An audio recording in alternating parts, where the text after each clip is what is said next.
Hello everyone. आज हम लोग जो हिस्ट्री के प्रीवियस ईयर के क्वेश्चन हैं ROR से रिलेटेड उनको करने जा रहे हैं। एंशियंट, मिडिवल, मॉडर्न तीनों टाइप के क्वेश्चन इसमें आते हैं और सबको हम लोग डिस्कस करेंगे वन बाय वन। इससे फ़ायदा क्या होगा?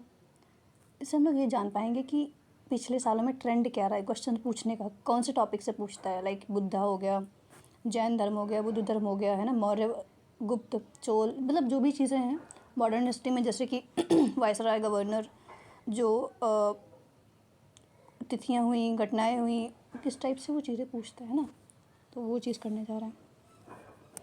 तो पहला जो हिस्ट्री की देखेंगे हम लोग 2006 में आए थे। Let's see. भारतीय इतिहास एवं संस्कृति खंड से है ये। देखो, हड़प्पा संस्कृति के स्थल एवं उनकी स्थिति संबंधी निम्नलिखित युगों में से कौन एक सही सुमेलित नहीं है? तो इसमें आलमगीरपुर जो है उत्तर प्रदेश में है ना, बनावली जो है हरियाणा में है, दायमाबाद महाराष्ट्र में है। ये मतलब एक डेफिनेशन डिफ़ाइन किया है कि कहाँ तक हड़प्पा सभ्यता लिमिटेड थी, तो वो चीज़ है। राखीगढ़ी राजस्थान दिया है इसमें। तो देखो एक्सप्लेनेशन में राखीगढ़ी गलत है। राखीगढ़ी सैंधव सभ्यता का सबसे बड़ा और विस्तृत स्थल है। ये हरियाणा में स्थित है, तो ये राजस्थान में नहीं, हरियाणा में है। राखीगढ़ी की खोज सूरज भान ने की थी। यह नगर सरस्वती नदी के किनारे पर बसा हुआ है और इसका क्षेत्रफल 240 हेक्टेयर के लगभग था। यहाँ से तांबे के उपकरण तथा सैंधव लिपि में अंकित मुहर मिली है ना। तो ऐसे हम लोग एक्सप्लेनेशन से जो एक्स्ट्रा इन्फॉर्मेशन है उसका यूज़ कर सकते हैं। अगर नेक्स्ट बार क्वेश्चन आए इससे रिलेटेड तो हमारे दिमाग में अनकॉन्शियसली शायद ये चीज़ें बैठी हैं, तो आंसर करने में हम लोग सक्षम हो पाएंगे। नेक्स्ट क्वेश्चन है, टॉलमी फिलाडेल्फस जिसके साथ अशोक के राजनयिक संबंध थे, वो शासक कहाँ का था?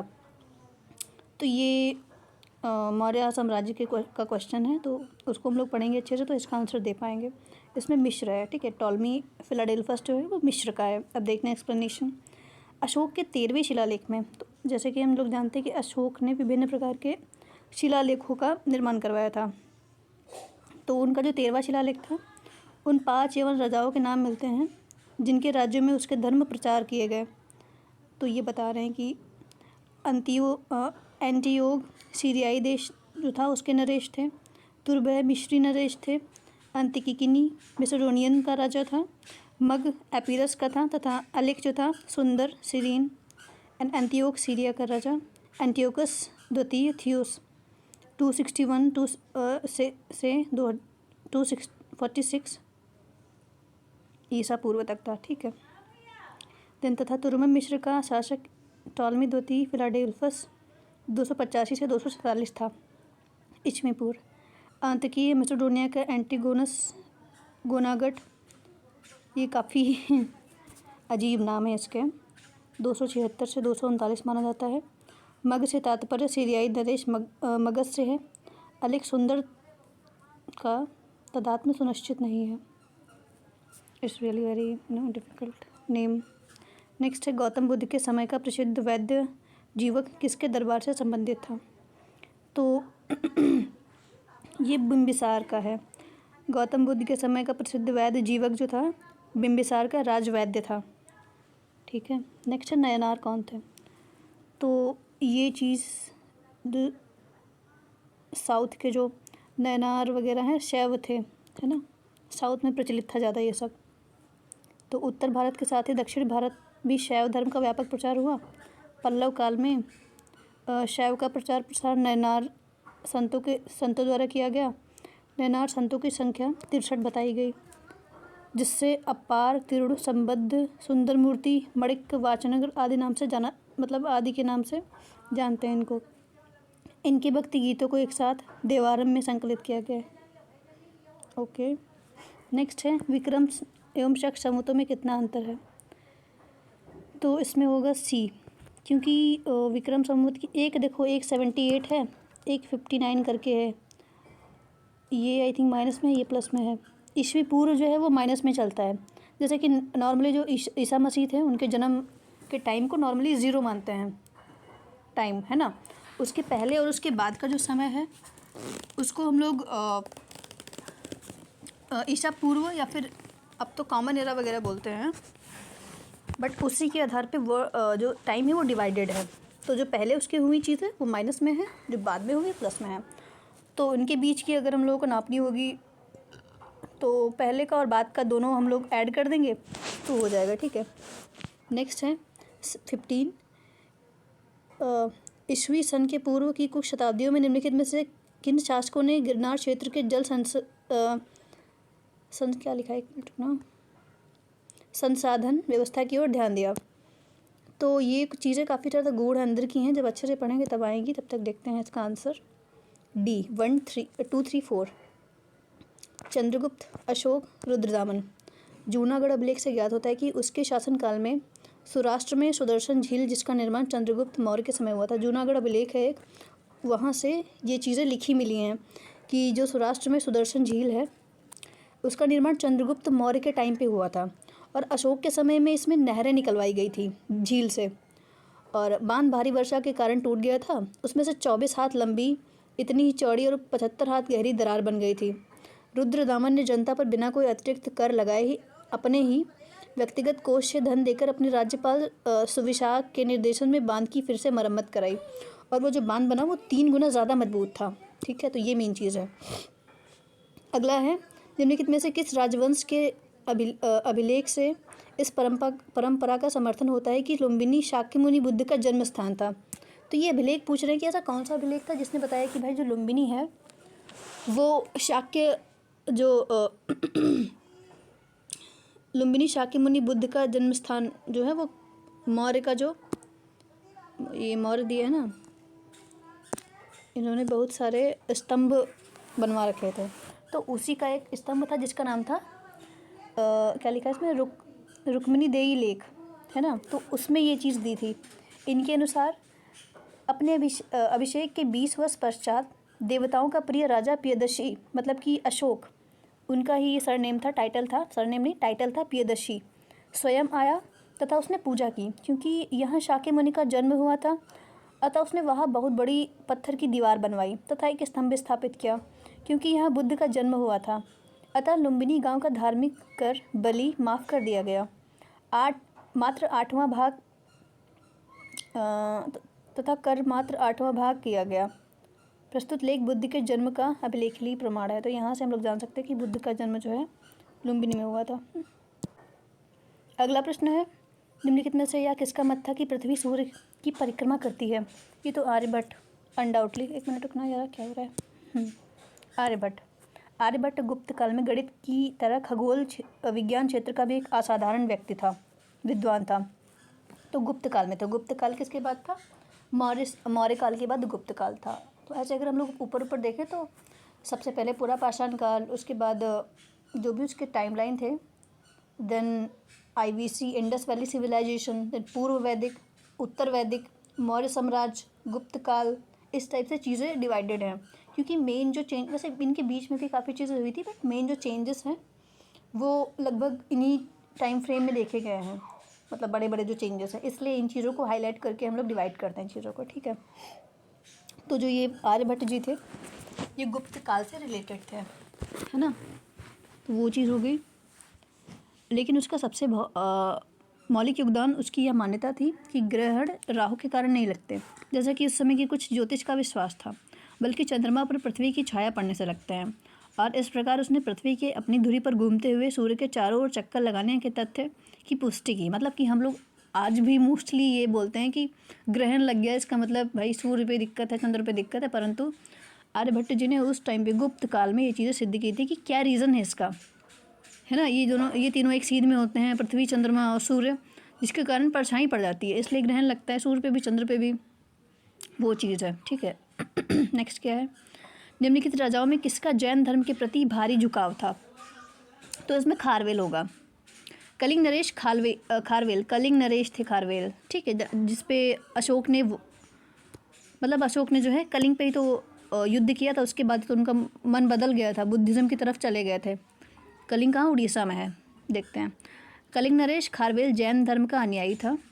उसने जैन साधुओं को संरक्षण प्रदान किया, उनके निर्वाह के लिए प्रभुत दान दिए तथा उनके रहने के लिए आरामदायक निवास स्थान बनवाए।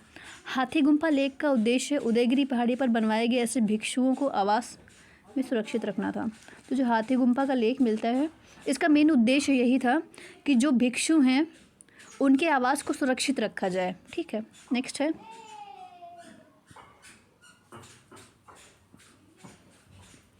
जौनपुर नगर की स्थापना किसने की थी? तो जौनपुर जो कि यूपी में है एक ज़िला, उसकी स्थापना की थी फिरोज शाह तुगलक ने, जो कि तुगलक वंश का राजा था। Ghiyasuddin Tughlaq, Mohammad bin Tughlaq, bin Firoz Shah Tughlaq, I think third था ये। हाँ, कहा जाता है कि फिरोज ने 300 नवीन नगरों का निर्माण करवाया था। 300 नवीन नगर, टू मच यार, मतलब आज के टाइम पे तो बिक जाए सरकार, पता नहीं कहाँ से पैसे आते थे पहले इतने। इनमें संभवतः वे गांव भी शामिल थे जो पहले उजाड़ थे, परंतु फिरोज के समय में कृषि की सुविधा के कारण पुनः बस गए थे। उसके द्वारा बसाए गए नगरों में फतेहाबाद, हिसार, फिरोज़ापुर, जौनपुर और फिरोज़ाबाद प्रमुख थे। ठीक है, तो ये फिरोज़ाबाद हो गया, जौनपुर हो गया, फतेहाबाद, हिसार, फिरोज़पुर, इस टाइप के जो नगर थे वो फिरोज शाह तुगलक के द्वारा बसाए गए थे। सर्वप्रथम लोक निर्माण विभाग की स्थापना किसने कराई थी? तो ये भी फिरोज शाह तुगलक ने ही करवाई थी। इसने काफ़ी, जैसे कि I think if I am not wrong, जो भी अनएम्प्लॉयड होते थे उनके लिए भी एक इन्होंने गठन किया था कमेटी का शायद, उसमें उन लोगों की मतलब उन लोगों की चीज़ें सुनी जाती थी। तो ये इसने काफ़ी, इसके बारे में पढ़ना अगर टाइम मिले तो फिरोज शाह तुगलक के बारे में टाइम मिले क्या, you have to, because you are going in this exam. Okay, next. प्रसिद्ध विजयनगर शासक कृष्णदेव राय के अधीन किस साहित्य का स्वर्ण युग था? तो जो तेलुगु साहित्य था, विजयनगर बहमनी जो था उसमें कृष्णदेव, इस टाइप से आई थिंक हरिहर बुक का ऐसे करके कुछ चीज़ें थी, तो उसमें किस साहित्य का स्वर्ण युग था? तो ये तेलुगु जो लैंग्वेज है उसका बहुत अच्छा काल चल रहा था उस टाइम पे। देखते हैं आंसर। कृष्णदेवराय जितना तलवार का धनी था उतना ही विद्या का भी। कृष्णदेवराय ने प्रसिद्ध राजनीतिक ग्रंथ आमुक्त मल्याद की रचना तेलुगु भाषा में की। कहा जाता है कि इसकी राज्यसभा में तेलुगु के 8 कवि थे। 8 कवि, मतलब इट्स टू मच ना किसी भी। हाँ, नेक्स्ट है। कृष्णदेव राय के समय तेलुगु साहित्य की पर्याप्त उन्नति हुई। ओके, नेक्स्ट है क्वेश्चन। शेर शाह के शासनकाल के अंतर्गत तांबे के दाम और चांदी के रुपया की विनिमय दर क्या थी? 64:1। मतलब अगर हम लोग एक सोने का देंगे सिक्का, सॉरी चांदी का दिया है, सॉरी, तांबे का दाम है और चांदी का रुपया है, तो चांदी का 1 रुपया देंगे अगर हम, तो हमको 64 तांबे के दाम मिलेंगे। ठीक है, तो ये इसका विनिमय है। नेक्स्ट है, अकबर के शासनकाल की निम्नलिखित घटनाओं को कालक्रम में व्यवस्थित कीजिए। तो अकबर, जिसका टाइमिंग आई थिंक 1562 ऐसे ही कुछ करके 1606 तक है।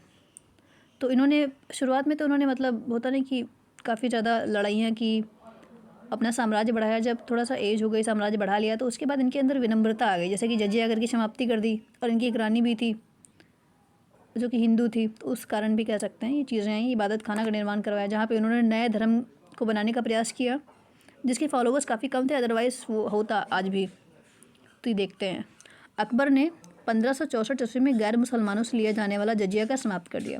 मेनली हिंदुओं से लिया जाता था, गैर मुसलमान मतलब हिंदू। 1564, 1564, ठीक है।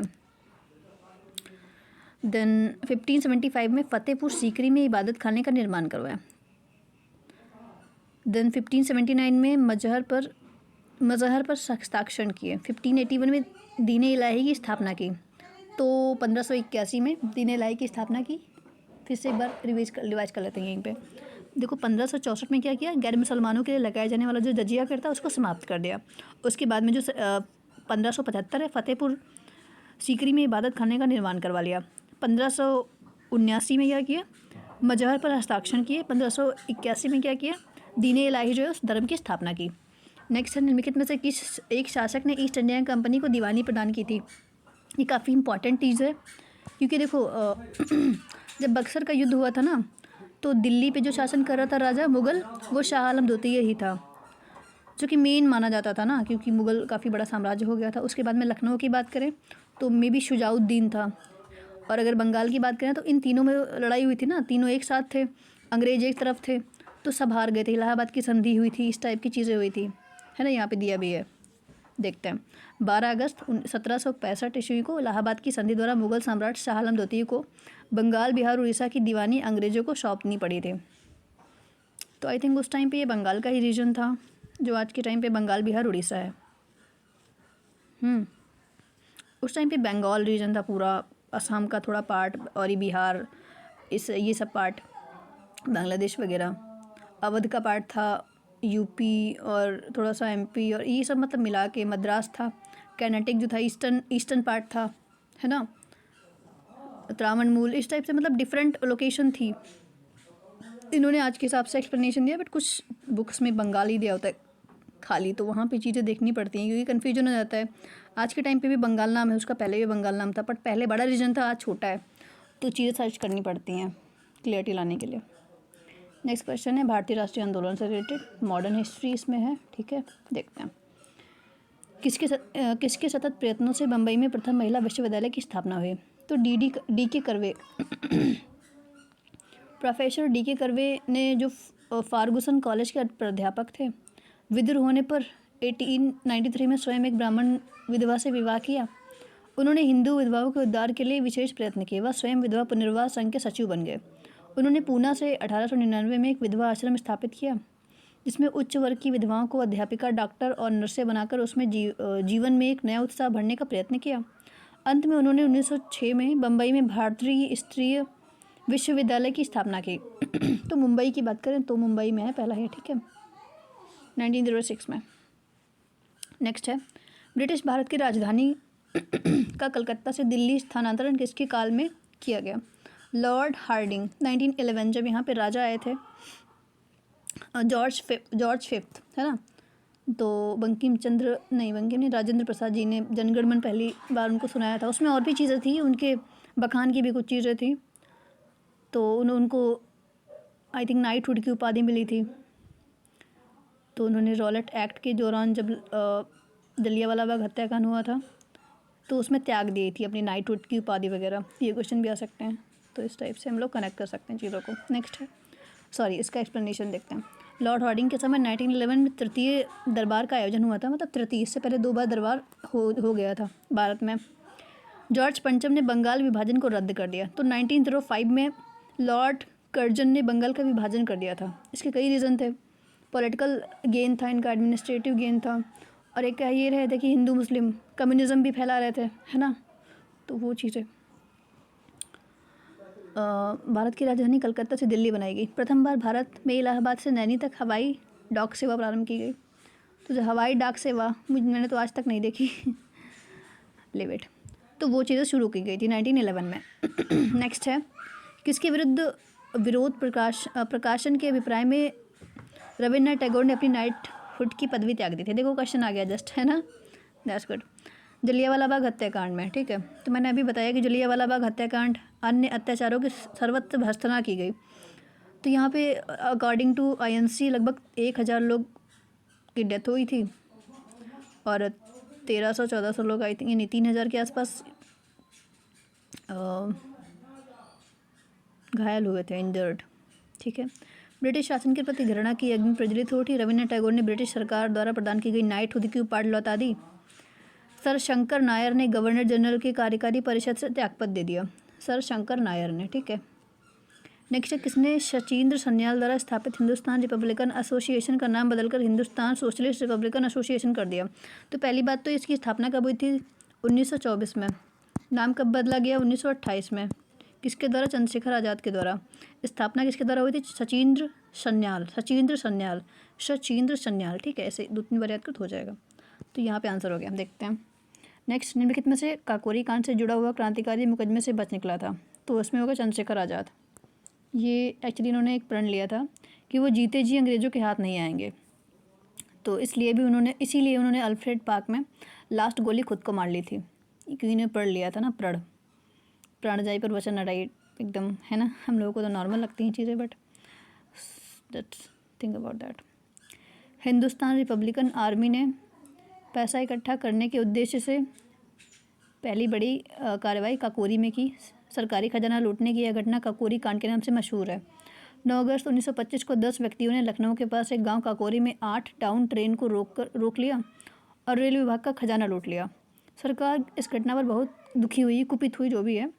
भारी संख्या में युवकों को गिरफ्तार किया गया और उन पर मुकदमा चलाया गया। अशफाक उल्ला खां, राम प्रसाद बिस्मिल, रोशन सिंह, राजेंद्र लाहड़ी, इन सबको फांसी मतलब 4 लोगों को फांसी दे दी गई और 4 लोगों को आजीवन कारावास की सज़ा देकर अंडमान भेज दिया गया। मतलब अंडमान, जहाँ कोई नहीं है, जिंदा मौत। 17 अन्य लोगों को लंबी सज़ा सुनाई गई। चंद्रशेखर आज़ाद जो है फरार हो गए थे। नेक्स्ट है, निम्नलिखित में से किस क्रांतिकारी को फांसी गोरखपुर जेल में हुई थी? तो राम प्रसाद बिस्मिल को जो है गोरखपुर जेल में फांसी हुई थी। राजेंद्र लाहिड़ी जो थे उनको गोंडा में फांसी दी गई थी। राजेंद्र लाहिड़ी को गोंडा में फांसी दी गई थी। रोशन सिंह को इलाहाबाद में फांसी दी गई थी। अशफाक उल्ला खां को फैजाबाद में। ठीक है। एकमात्र भारतीय गवर्नर जनरल कौन थे? तो श्री राजगोपालाचारी है ना। बाद में जैसे माउंटबेटन आए थे उसके बाद में वो लोग चले गए थे। देन श्री राजगोपालाचारी 1950 तक आई थिंक हाँ लास्ट गवर्नर जनरल बने थे भारत के। तो श्री राजगोपालाचारी का जन्म मद्रास के सलेन नामक स्थान में एक ब्राह्मण परिवार के घर में 1879 में हुआ था। इन्हें आधुनिक भारत के चाणक्य के उपनाम से भी जाना जाता है। लॉर्ड माउंटबेटन के इंग्लैंड वापस जाने के बाद राजगोपालाचारी 1948 से 26 जनवरी 1950 तक भारत के अंतिम गवर्नर जनरल रहे थे। ठीक है। नेक्स्ट है, नमक सत्याग्रह के समय गांधी जी के गिरफ्तार हो जाने के बाद आंदोलन के नेता के रूप में उनका स्थान किसने लिया? तो अब्बासी तैयब जी। जैसे जानते हैं हम लोग कि आई थिंक 1930 में ना, हाँ 1930 में नमक सत्याग्रह गांधी जी ने दांडी मार्च निकाला था। तो उनको गिरफ्तार हो गए थे कुछ दिन बाद। तो उनका जो इस मतलब नेता के रूप में किसने स्थान लिया? तो अब्बासी तैयब जी। याद करने वाली चीज़ है। नेक्स्ट है, उस भारतीय का क्या नाम था जिसने तीनों गोलमेज सम्मेलन में भाग लिया? तो B.R. अम्बेडकर ने जो है तीनों गोलमेज सम्मेलन में भाग लिया था। कौन सी योजना भारतीय स्वतंत्रता का आधार बनी? तो माउंटबेटन योजना जो थी लास्ट में आई थी 1947 में आई थिंक हाँ। भारतीय स्वतंत्रता का आधार 3 जून 1947 की माउंटबेटन योजना बनी। तो 3 जून 1947 की योजना थी माउंटबेटन। वेवेल के स्थान पर लॉर्ड लुई माउंटबेटन को भारत का वायसराय नियुक्त कर दिया गया। माउंटबेटन भारत पहुंच गए। नए वायसराय की अतिशीघ्र से यह घोषणा कर दी गई कि वह कुछ ही मास में मतलब महीने में भारत को सत्ता सौंप देंगे। 3 जून की योजना को सभी दलों ने स्वीकार कर लिया था। नेक्स्ट है, डूरन लाइन किसके तहत भारत की सीमा निर्धारित करती है? ये भाई क्वेश्चन तो पूरा ज्योग्राफी का यहाँ पूछ दिया। चलो कोई नहीं। तो अफगानिस्तान पता है सबको ना। तो ये क्वेश्चन हो गए हैं हमारे 2006 के। अब नेक्स्ट ईयर के हम लोग करते हैं क्वेश्चन।